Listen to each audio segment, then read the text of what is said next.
wali nga akong naandam karon. Ilabi na nga usahay baya kining taas nga wali, matandog ang mga lingkuranan, no? Pero ang mubo nga wali, matandog ang atong kasing-kasing mga igsoon, no? Nabito to'y pare nga taga Talibon, niya mingon siya ni Bishop Noel one time, Bishop, taas niyo kong wali, o di maayo ni akong wali, nga naman, inigwali na ko, Bishop, ang mga tao kasagara sa tubangan, manghuyab na na. Ngayon po, Bishop Noel, amayo ka mo wali. Kay kanang mga tao nga nang huyab, nigawas ang mga itom nga hangin. No? Nga may padayon ng mong pari, nga taga Talibon. Di, lagi ko maayo mo wali, Bishop, taasam. Nga naman, kay inigwali na ko. Labi na sa tubangan, magsugo na nagpangatug. Ingos, Bishop, epektibo imong wali. Na kay healing power, nga naman, Bishop, kay naayo man sila sa ilang insomnia, kay nangatug man, no? Bitaw mga binati kong mga igsoon diha ni Kristo, dato istorya sa usa ka parot magibutang sa konbento niya, kini mong parot piriko, maayo mo istorya niya, magsigig pangadji og amahan namo, no? Labi nagnay-tawo nga mulabay. Unya nahitabo sa mga ang madre may bisitas konbento ug nangutanas pare, Dre, maayo ni mong parot na kay musulti magsigig pangadji gamahan namo. Unsa man ay padre, lalaki babay? Umito bagang pare, lalaki na ter? Unya mingon ang madre, ay sakto kayo. Kay naapon may parot sa among konbento, babay. Ato ning ibutang dinhi aron na nay partner kining imong parot. Tuod man gidala ang parot sa mga madre nga tuskot pinto. Og namatigda ni Father, sukad nga nanay kauban ba ang iyang parot? Wa na mga ji. Umiingon ang pare, hoy parot, nganong wa naman ka mga ji? Og mitubag ang parot, mga ji pamangko nga gitubag naman ang akong pag-ampo. Na anak ko'y partner, ikaw no lang ang mag-ampo, padre, kay wa kay partner. Mga binati kong mga igsoon diha ni Kristo, importante gayud ang partner, di ba? Kay lagi ginaingon, it takes two to tango, it takes two to tsatsa. Kumusta na ang imong partner, be? Kumusta na ang imong asawa? Kumusta na ang imong bana? Kumusta na ang imong uyab? Mga binati kong mga igsoon diha ni Kristo, nainindot nga pangutana nga nagkanayon, unsa ang kinagamian or the smallest handcuff, unsa kuno ang kinagamian nga pusas sa tibuok kalibutan. Ang magatubag ini ang mga minyo. Ang kinagamian di ay nga pusas kun handcuff, wedding ring, mga igsuon. Kay ang imong wedding ring mura na ka nagipusasan, mura na ka naghiniktan, mura na kaniya nagbarko nga gihigot diha sa pantalan. Di ba? Tungod sa imong wedding ring, you have a commitment to love your husband, to love your wife. Tungod sa imong wedding ring, di ba? Makonsensya ka kung mangita kag lain, makonsensya ka kung magbinuang ka. Nakadungog talimone ini, istoryaha kay kumon man ning iwalig na kasal. Sa dihang si Mr. and Mrs.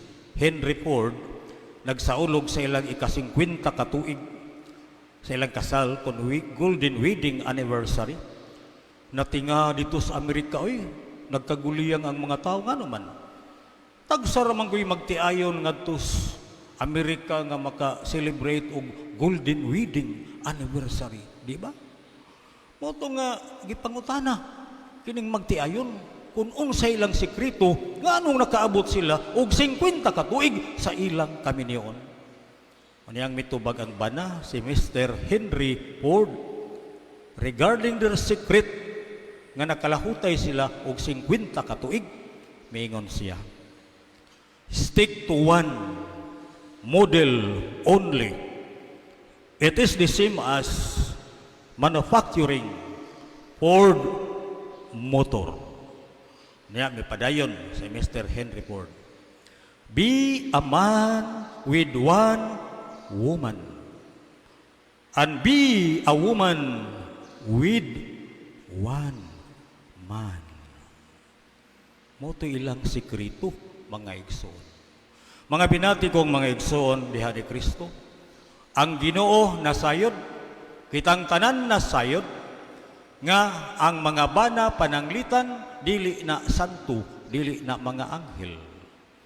Nga ang mga asawa pananglitan, dili na mga santa, dili sa mga anghel. Dunay giingon nga daghan kuno nga magtiayon mga igsuon nga nagkabulag nganuman kay ang bana gustong nangita og perfect nga asawa ug ang asawa gustong mangita og perfect nga bana mga igsuon. Apan nasayod ang Ginoo nga way perpektong bana ug way perpekto nga asawa mga igsuon. Asa man ta mangita ni ana. Maman bitaw ang simbahan, the church is emphasizing that marriage is a union not of a perfect man, not of a perfect woman, but a union of two forgivers. Panaghiusa sa bana ug asawa nga makamao nga mupasaylo mga igsuon. Kay lagi bisagon saon pa, our human capacity is not enough to struggle in this world, mga igsoon. Ang atong Ginoo mao nay giingon, still very active in operating until now. Because the everlasting love of God is very possible, because forgiveness is possible.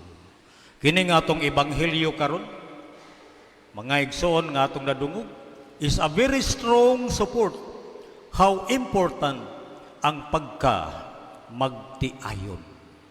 Kini nga atong ebanghelyo karon mo ni giingon og a revelation that there is no perfect marriage, no perfect couple, no perfect husband and wife, mga igsoon.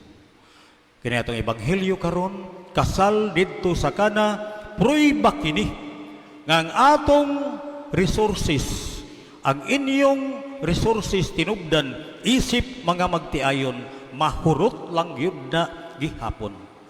Apan kita gipahinumduman nga ang resources sa Ginoo dili yun na siya mahurot, mga igsuon. Diba? Sa atong nadungog sa ebanghelyo, nangilabot ang mahal nga Birhen Maria sa kinabuhi sa mga magtiayon. Mingon siya ni Kristo, anak, wala na'y bino ang gikasal. Mo ni misumbong ang mahal nga Birhen Maria sa iyang anak.